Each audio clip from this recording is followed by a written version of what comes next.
jours de laboratoire de cirque. Ici à Montmagny, à Pointe-aux-Oies, dans ce magnifique site. C'est 20 jours d'activité.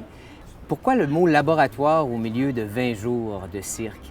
Parce que on est ici pour mettre en œuvre notre mission, en fait. Notre mission, c'est 3 axes principaux, de la formation, de la recherche et de la création et de la diffusion.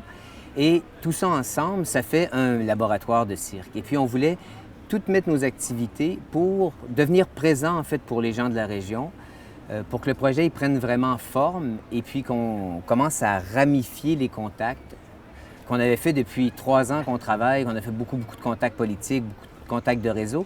Et puis maintenant, c'était de faire des contacts au niveau vraiment des gens, du public, des enfants et puis des artistes.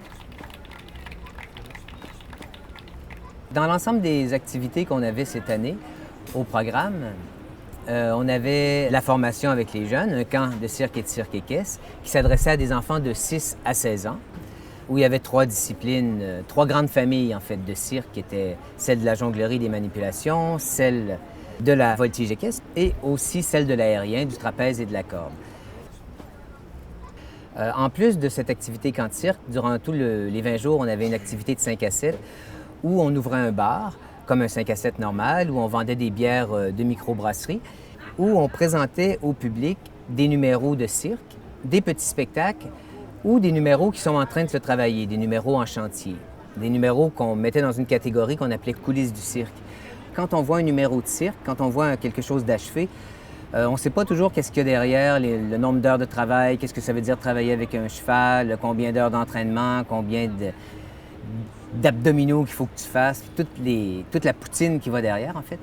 Et puis cette année, on voulait que les gens puissent participer, puissent être présents à ça pour mieux comprendre qu'est-ce qu'on fait et puis pour développer une relation un peu plus privilégiée, un peu plus proche avec le public pour qu'ils s'intéressent au travail de la Centaurée et puis qu'ils commencent à nous fréquenter à travers notre activité qu'on veut récurrente annuellement. On a fait aussi de la recherche et de la création en recevant des artistes. Il y a Marie-Claude Bouillon, qui est la directrice de la Luna Caballera, qui est le grand partenaire de la Centaurée, qui fait une recherche pour un spectacle solo. Il y a aussi des jeunes artistes qui sont des artistes de la relève qui ont travaillé des nouveaux numéros ici, qui ont été présentés dans le cadre des 5 à 7. Et aussi la création de cette année, qui est la dernière création de la Luna Caballera, qui s'appelle Hippogriffe et le cirque de l'utopie.